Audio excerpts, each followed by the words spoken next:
आपसे शेयर कर रहा हूं।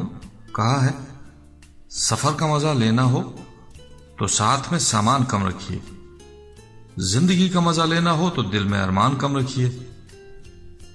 तजुर्बा है मिट्टी की पकड़ मजबूत होती है, संगमरमर पर तो हमने पांव फिसलते देखे हैं।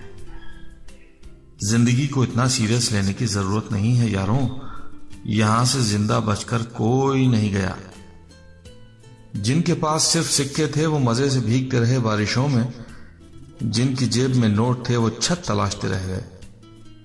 पैसा इंसान को ऊपर ले जा सकता है, लेकिन इंसान पैसा ऊपर नहीं ले जा सकता। इतर से कपड़ों को महकाना कोई बड़ी बात नहीं है, मजा तो तब है जब आपके किरदार से खुशबू आए। रात भर गहरी नींद आना इतना आसान नहीं है, उसके लिए दिन भर ईमानदारी से जीना पड़ता है। अमाल से ही पहचान होती है इंसानों की, महंगे कपड़े तो पुतले भी पहनते हैं दुकानों में। छोटी छोटी बातें दिल में रखने से बड़े बड़े रिश्ते कमजोर हो जाते हैं। कभी पीठ पीछे आपकी बात चले तो घबराइए मत, बात उन्हीं की होती है जिनमें कोई बात होती है। बुराई उसी की होती है जो जिंदा है, मरने के बाद तो सिर्फ तारीफ होती है जनाब। शुक्रिया, आपका दोस्त मुजीब।